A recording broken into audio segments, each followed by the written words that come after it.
Elle est l'un des événements de cette rentrée littéraire. On la connaît bien sur nos antennes, sur LN24, LN Radio. Elle est journaliste. On sait aujourd'hui qu'elle est auteure, autrice, romancière. Bonjour Sylvie Pauffet. Bonjour Manuel. Bienvenue. C'est très gentil d'avoir accepté notre invitation. C'est très gentil de m'avoir invité. Vous faites la rentrée littéraire avec un roman qui vient tout juste d'être publié aux éditions de Londe. Coco, le petit homme qui fuit. Alors, pour situer l'histoire, c'est l'histoire d'une jeune femme qui quitte tout un beau jour, un mari qu'elle n'aimait plus de toute façon, de toute évidence, du moins elle le dit, pour partir avec un amour d'enfance, quelque part, et ça ne va pas du tout se passer comme elle le pensait. Ah non, alors là, pas du tout.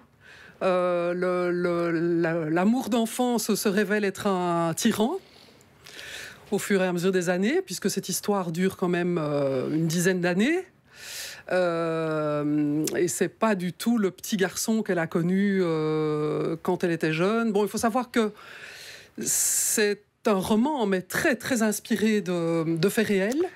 Voilà, on va y venir. On va y venir parce que, en fait, le personnage, cette jeune femme qui quitte tout, c'est Sylvie. C'est votre prénom. Il faut attendre la page 52 pour entendre votre prénom une première fois. Oui. La page 52, et il est cité 4 fois, je les ai comptés. D'accord. C'est autobiographique en partie ? En partie. Ce que j'ai voulu faire, c'est en fait, quand cette histoire était terminée, j'ai voulu la coucher sur papier parce qu'elle me paraissait tellement aberrante. Elle me paraissait... oui, c'était carrément surréaliste, quoi. Avec le recul, écrire, ça a été très salvateur, ça a été vraiment une catharsis. Et il fallait absolument que je la raconte. Maintenant, je me suis retournée, j'ai regardé mon histoire, j'ai analysé, j'ai pris des petits bouts de ma vie que j'ai mis ensemble, que j'ai mis en musique. Donc voilà, c'est en partie autobiographique, mais voilà, c'est très romancé quand même. Alors, ce qui est assez fabuleux, c'est que moi, je me suis personnellement posé la question parce que, effectivement, Sylvie, qui raconte son histoire dans ce roman, elle quitte femme, enfant, elle quitte tout. Mari, enfant. Oui, elle quitte son mari. Oui. Mari et enfant, voilà. Ça pourrait, hein. Oui, mari et enfant, pardon, pour un homme qui finalement est petit, gros, à moitié chauve, il a rien pour lui. Et c'est assez étrange de se dire, on peut tout quitter comme ça pour quelqu'un qui... Ça, c'est tout l'amour est très mystérieux, et puis c'est tout l'art de la séduction. C'est quelqu'un qui est extrêmement séducteur,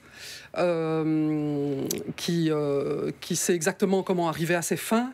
Manipulateur, un peu. Manipulateur, pas pervers narcissique, je sais que le terme est très très à la mode, ouais. Mais pas du tout, parce que le pervers narcissique n'aime que lui. Or, lui, en l'occurrence, je pense qu'il m'a vraiment aimé. Cela dit, il en a quand même quelques caractéristiques. Il sait comment toucher votre cœur pour contrôler votre cerveau, quoi. Donc, c'est vraiment quelqu'un de terriblement manipulateur. Et mais ça, je l'ai découvert au fur et à mesure de la relation. C'est un peu comme un oignon qu'on pèle. On découvre une première couche, la jalousie. On se dit, on va tenir le coup, c'est pas grave, ça va. On enlève une autre couche, on a la possessivité, et puis on enlève une couche, on a le contrôle, on enlève une couche, on a l'emprisonnement vraiment psychologique, on a l'emprise économique. Parce qu'on quitte tout, parce qu'on est économiquement assez dépendant, et c'est voulu, tout ça. Mais aussi socialement parlant, il vous coupe aussi progressivement de vos amis. Il me coupe de mes amis, ne supporte. Alors là, c'est bien plus tard, puisque voilà, je vous dis, c'est comme un oignon qu'on pèle au fur et à mesure, et puis on se rend compte que oui, qu'il nous coupe de nos liens sociaux, des amis, de la famille. Pas de la famille toute proche, hein, les enfants. Il essayait de garder un contrôle sur les enfants pour pouvoir m'atteindre. Et pour avoir des informations sur ma vie, puisqu'il était souvent en déplacement, et ça, c'était quelque chose qu'il ne contrôlait pas, finalement. Mais ça allait jusqu'à contrôler la façon de m'habiller, Un chemisier un peu transparent, ça n'allait pas du tout, parce que, oulala, c'était susceptible de susciter des convoitises. Oui. Et vous l'écrivez, hein, d'ailleurs. Oui, dans le... un coup d'œil que vous jetez sur une terrasse ou dans un restaurant à un homme. Oui, ou l'inverse aussi, c'est ce que vous avez écrit. Un homme que vous ne connaissez pas vous regarde, vous fixe. C'était sujet à scène de jalousie. C'était de ma faute, j'attirais son regard ah oui, et puis vous ne vous en rendez pas compte, mais vous êtes une victime. Mais vous ne vous rendez pas compte tout de suite que vous êtes une victime. Coco, le petit homme qui fuit, signé à Sylvie Poffet. C'est l'un des livres de cette rentrée littéraire, c'est-à-dire absolument, on va y venir dans un instant. J'ai eu ce sentiment que, vous le disiez, c'est comme un oignon qu'on est en train de peler, on enlève les couches, d'abord le harcèlement, vous êtes une victime, et puis c'est l'enfermement psychologique, mais c'est quand même aussi un petit peu en même temps l'histoire du « je t'aime moi non plus », parce que vous le quittez une première fois, c'est vous qui le quittez, et puis après où lui justement part, vous voulez plus le laisser partir. C'est vrai. Oui, c'est vrai, c'est je t'aime moi non plus. C'est-à-dire que quand il part, on va pas dévoiler la fin, mais non. J'ai tellement mordu sur ma chic pendant tellement d'années que je me dis, bon, on va essayer d'arranger cette histoire et de continuer, puisque en effet, il y a déjà eu une première rupture. Mais je pense, dans le déni complètement. Oui, parce qu'on se rend bien compte, à vous lire, que vous le savez. Oui. Vos amis vous préviennent, sa mère vous prévient, elle aussi. Vous le savez, mais rien n'y fait. Et surtout qu'on ressent aussi, au fur et à mesure des pages qu'on tourne, une colère. Donc on sent que dans l'écriture, il y a la colère. Et on se demande si, à l'instant T, il y avait cette colère ou pas. Comment vous l'aviez vécu ? À l'instant T, il n'y avait pas la colère. La colère, elle est venue après le dénouement. Le dénouement de cette histoire. Mais non, j'ai rien vu venir. Alors, sans prétention aucune, je compare souvent cette histoire à Anne Sinclair, qui a écrit dans son autobiographie Passé composé. Elle a parlé à la fin de son livre de DSK. Il y a un petit chapitre qui lui est consacré, du scandale du Sofitel en 2011, etc. Et elle dit, mais j'ai rien vu venir, je n'ai rien vu venir. Et ses amis l'ont prévenu, ils ont dit, écoute, il y a des trucs bizarres à Lille, des histoires de parties fines, il avait déjà eu des maîtresses, enfin... Alors, est-ce que c'est ne pas vouloir voir la réalité en face ? Certainement, du déni. Mais j'étais complètement dans cette situation-là, complètement. Mais est-ce que c'est pas la juste procédure pour arriver au final à ce slow fading, ce phénomène que vous expliquez un peu dans le livre ? Est-ce que ça fait pas partie justement de ce processus de mettre cette personne dans une bulle et qu'elle ne se rend compte de rien ?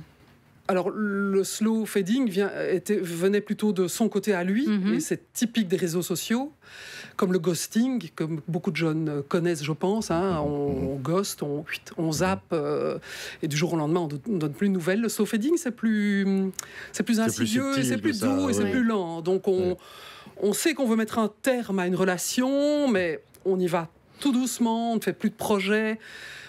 En l'occurrence, c'était plus facile parce qu'on vivait à distance. C'était après le Covid, juste après le Covid, donc c'était encore un peu touchy, les voyages, etc. Donc, pour lui, c'était très facile, le slow fader, de me zapper en douceur. Donc, on fait plus de projets, on répond 1 jour sur 4 aux messages. Tout ça se fait très, très insidieusement, et c'est terrible pour en aboutir au silence à la fin. Et c'est quoi le pire, finalement ? C'est ce silence ou c'est justement cette jalousie que vous avez vécue au début de la relation, l'enfermement, l'isolement par rapport à tout le monde ? C'est quoi finalement ? Quand vous arrivez à cette fin d'histoire et que vous vous rendez compte qu'il ne vous donne plus de nouvelles, là vous commencez à reprendre contact avec les gens, et on vous ouvre un petit peu les yeux, et c'est quoi finalement le pire ? C'est le silence.